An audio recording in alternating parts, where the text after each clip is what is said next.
1895'te Fransız düşünür Gustave Le Bon, Kalabalıkların Psikolojisi adlı kitabında şöyle der: İnsan kalabalığın içinde aklını bırakır ve böylece sürü psikolojisi kavramının temelleri atılır. Wilfred Trotter 1908'de yayınladığı bir makalede buna sürü içgüdüsü adını verdi. Düşünmeden hareket etmek beynin otomatik pilot moduna geçmesidir. Yüzeysel düşünme, sorgulamadan kabul, tekrarlanan davranışlar. Beyin bu sayede daha az enerji tüketir. Bu duruma Daniel Kahneman'ın modelinde sistem 1 düşünme denir. Hızlı, sezgisel ve yüzeysel düşünme. Eğer birey sürekli sorgulamadan kabullenmeye alışırsa prefrontal korteksin analitik karar merkezi yeterince çalıştırılmaz. Bu da zamanla eleştirel düşünme becerilerinin körelmesine, sosyal manipülasyona açıklık ve sürü psikolojisine yatkınlık gibi sonuçlara yol açar. Sürü büyüdükçe toplumların veya toplulukların uçuruma sürüklenme vakaları artar.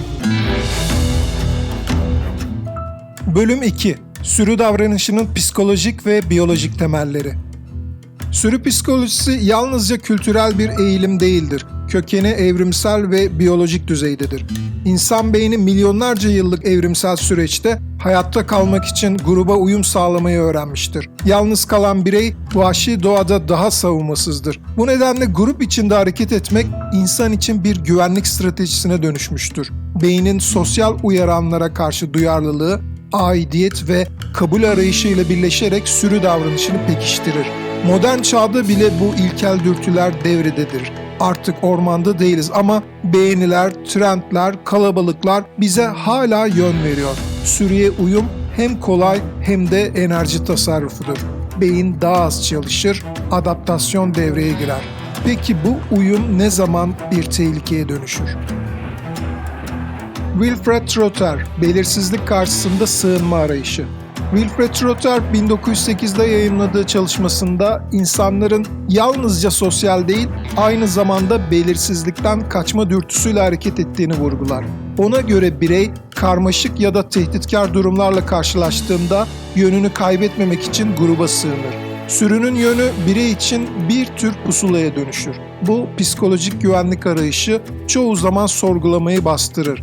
Kendi iç sesi yerine dış kalabalığın sesiyle hareket etmeye başlar. Trotter, bu eğilimin yalnızca biyolojik değil, zihinsel bir konfor alanı sunduğunu savunur. İnsan yalnız kaldığında ne yapacağını bilmemek yerine sürüyle birlikte yanlış yapmayı tercih edebilir. Henry Tajfel, Sosyal Kimlik Teorisi. Henry Tajfel, bireyin kimliğini grup aidiyeti üzerinden tanımladığını savunur.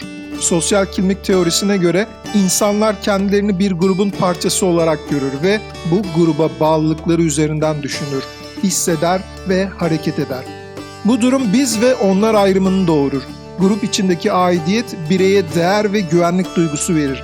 Ancak bu aynı zamanda dış gruplara karşı ön yargı, dışlama ve hatta düşmanlık üretir.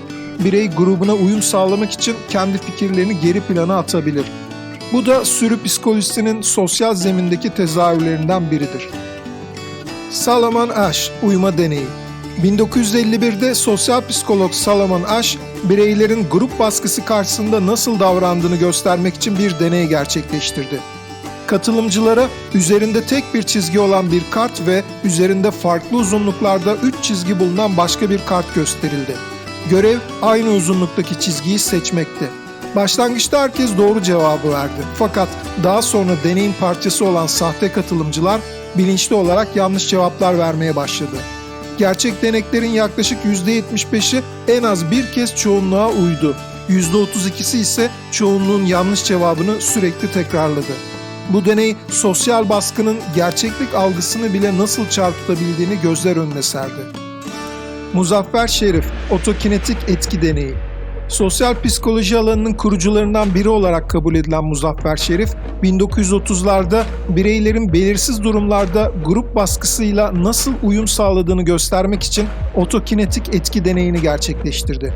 Deneyde katılımcıların karanlık bir odada sabit bir ışık noktasına bakmaları istendi.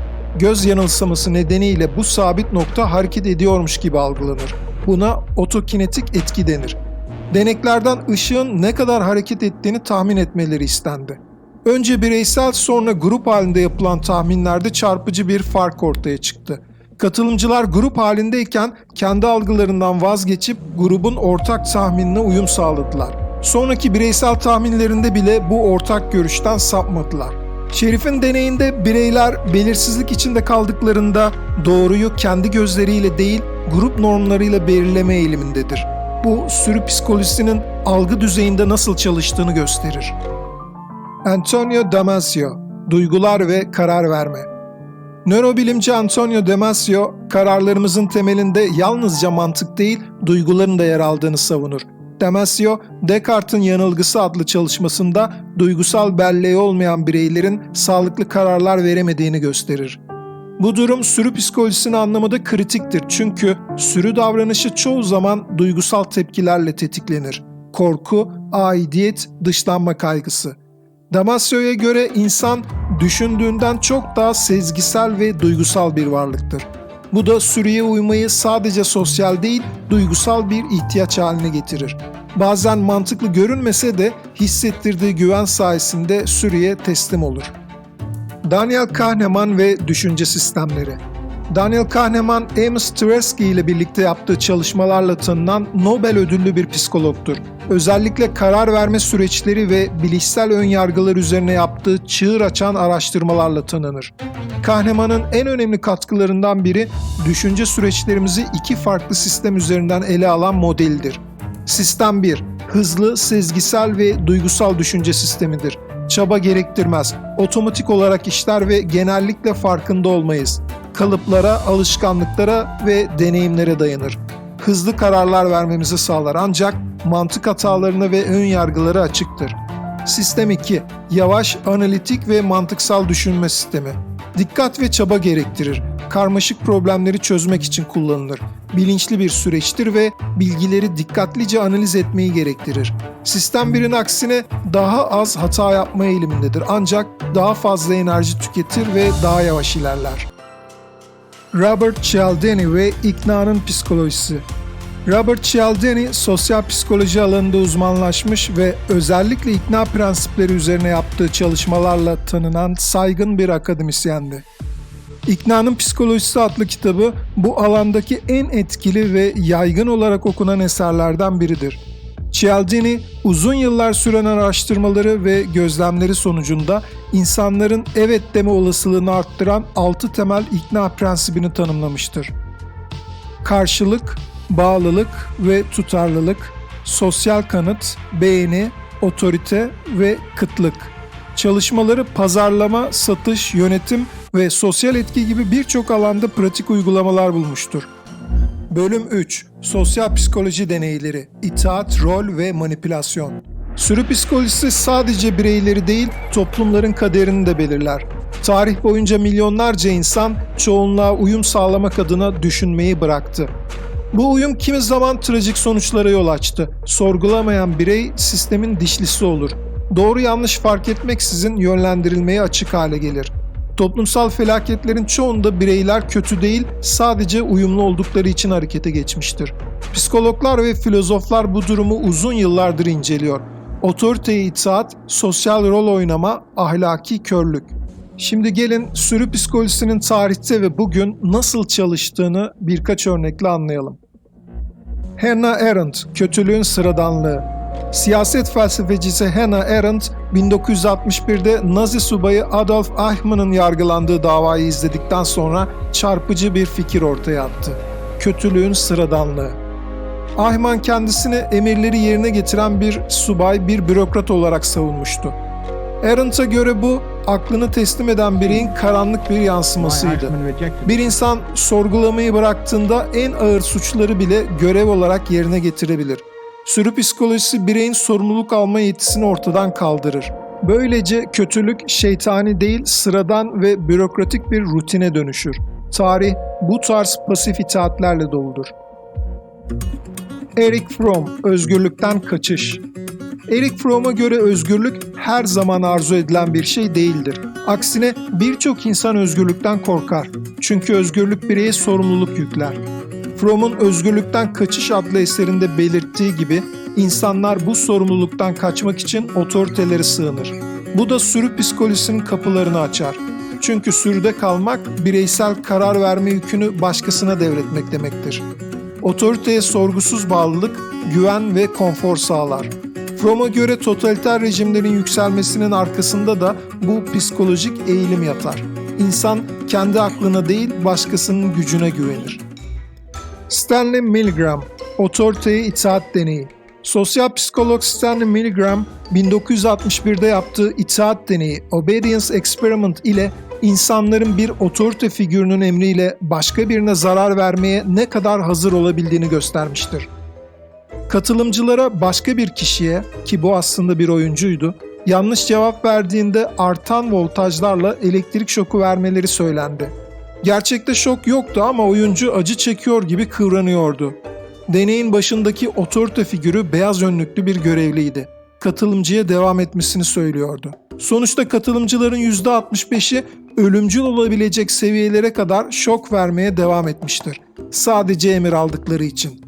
Deney, itaat ile vicdan arasındaki çatışmayı çarpıcı biçimde ortaya koymuştur. Milgram'ın deneyi gösterdi ki çoğu insan ahlaki yargılarından vazgeçip otoritenin dediğini yapabiliyor. Sürü psikolojisi sadece gruba uyum değil, güçlü bir figüre boyun eğme dürtüsüdür. Ve bu dürtü düşündüğümüzden çok daha güçlüdür. Philip Zimbardo, Stanford Hapishane Deneyi.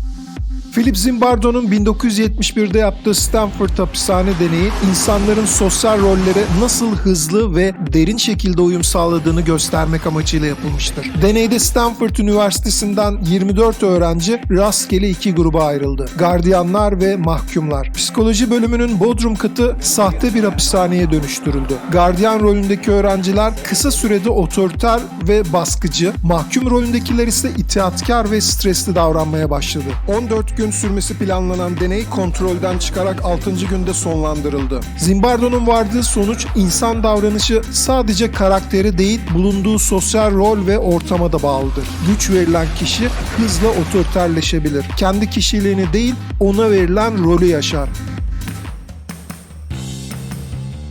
Sosyal medya linçleri. Bugün sürü psikolojisinin en görünür alanlarından biri sosyal medyadır. Örneğin bir linç kampanyası başladığında insanların büyük kısmı araştırmadan yargılar. Bir tweet, bir video, bir haber. Anında yargı, öfke ve kitlesel saldırı. Çoğu zaman insanlar ne olduğunu tam olarak bilmeden katılır bu kalabalığa. Sebep yine aynıdır. Gruba ait olma, dışlanmama, tarafını belli etme ihtiyacı. Sosyal medya modern çağın dijital sürüsünü oluşturur.